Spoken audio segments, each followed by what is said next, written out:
Here's Jim Nill from the Dallas Stars joining us on Hockey Central at noon, just chatting a little bit about MMA. Do you watch any of that UFC MMA stuff?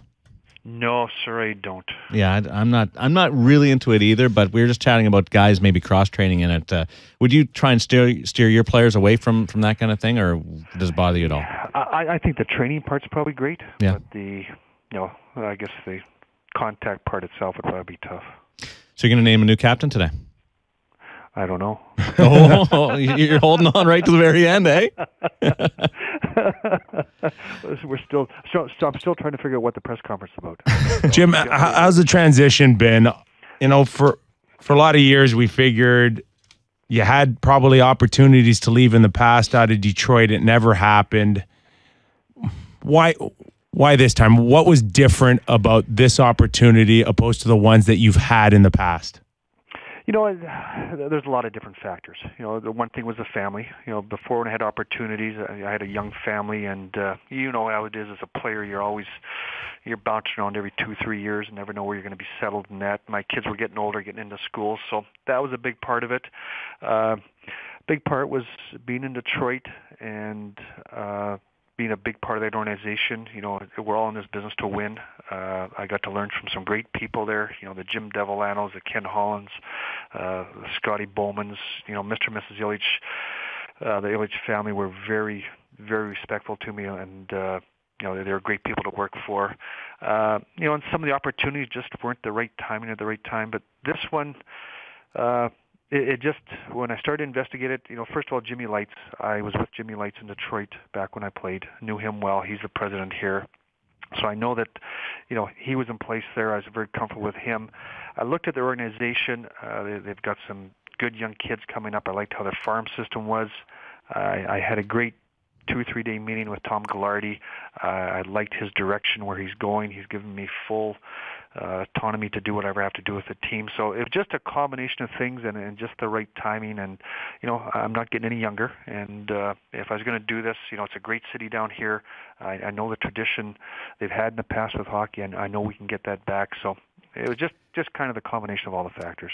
Jim, you make a big trade shortly after you take the job, and is this a cultural change? I mean, Louis Eriksson, a popular guy, a scorer, a good, solid player, and you bring in Seguin, and all of a sudden you got a mini disaster, PR disaster, and, the rationale behind this move. Well, Doug, when you look at when I came to Dallas, you look at your team, and you guys all know on the radio there that when you build a team, there's 3 main areas. The first area, you have to be solid in goal. And when I came to Dallas, we got Kerry Letton, and I know he's an elite goalie. I still think there's more growth there, and I think he's going to show more yet. But we're solid in net. Your next position is on the back end. You have to have a good back end. We made the trade for Gonchar to help solidify that. I like some of our puck movers. We have some good young kids coming up through the pipeline, so I know that's starting to look after itself. The one gaping hole the organization had was down the middle, and it was no secret. That's the reason Jamie Benn was switched from the wing to center ice, was to fill that void, and there's nothing in the pipeline. The young kids coming up are still 3-4 years away yet, and we just had a big void down center ice. So the one thing we had to address, either in the draft and through free agency, was down the middle, and that was the reason we made those moves. And we were fortunate. I was fortunate I had cap room. I want to give some credit to Joe Newendike. He did a great job. The slate was clear here. I had some cap space. I had some salary to work with, and on top of it, I had some great assets. We made this trade. We gave up some really good players. Louis Eriksson, as you mentioned, he's a great player, and has been a big part of the Dallas team for a long time. But to get what I needed, I knew I had to give up some assets, and it's just something. To be able to get a player like Tyler Seguin, usually a team, to get a top 2 or 3 pick, and a centerman in the draft, usually your team has to bottom out. Hockey Central at noon right now with Darren Millard, Nick Kypreos, and Doug MacLean chatting with rookie general manager Jim Nill of the Dallas Stars. Jim, I had a pretty good conversation with Tyler before he left, and granted, there are some things that he might have done differently or handled differently, but he really believes that he got an unfair shake leaving Boston.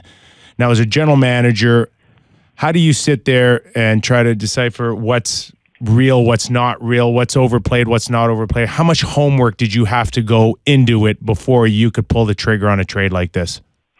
We did our homework, and I was fortunate. I knew Tyler from his playing days in Plymouth Whalers. Got to know him very well there. I lived about 10 minutes from the arena there. I saw him play all the time. I got to meet him. I knew him. I knew his billets. I was in charge of the amateur draft back then with Detroit, so I knew Tyler inside out.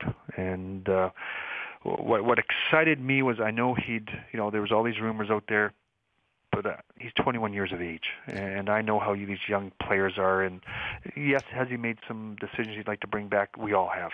And but I knew Tyler the player. I knew the Tyler the player off the ice, and for some reason he seemed to be the hit man for them losing the playoffs, and it just kind of blew up from there. But we did our homework. I'm comfortable with what he is as a person, and he's come in here. He's had a great training camp, and I think he's going to go out and prove people who Tyler Seguin really is. Really interesting. All of a sudden, you got two kids in Tyler and Jamie Benn that have tremendous upside. Just talk to us about Jamie Benn. What he has to do to take that next step. He's a pretty good player right now, but he's got a sounds like he'd be a great guy to be a captain. He's got another gear maybe, Jim. Jim, you should think about him being a captain. Yes, I'm gonna write that down and put it on my notes right now. We've give you a call in about 2 or 3 hours. I know you didn't have him as captain, but after this call, you're changing your mind and you're going to name him captain. Good job, Jim. Real soon. Well, I know that's how much I respect you guys, and I'm going to really consider it. Get that on tape. No. Jamie Benn, he's a great player, and I think there is another gear there yet. There is another level, and that was one of the big reasons behind the moves we made to get Seguin, because I really believe we need to get him back to his right position. When he was playing center ice here, every night when you're going against the other teams, you're going against the top guys. He had to go against Ryan Getzlaf. He had to go against these guys, and it wasn't his natural position.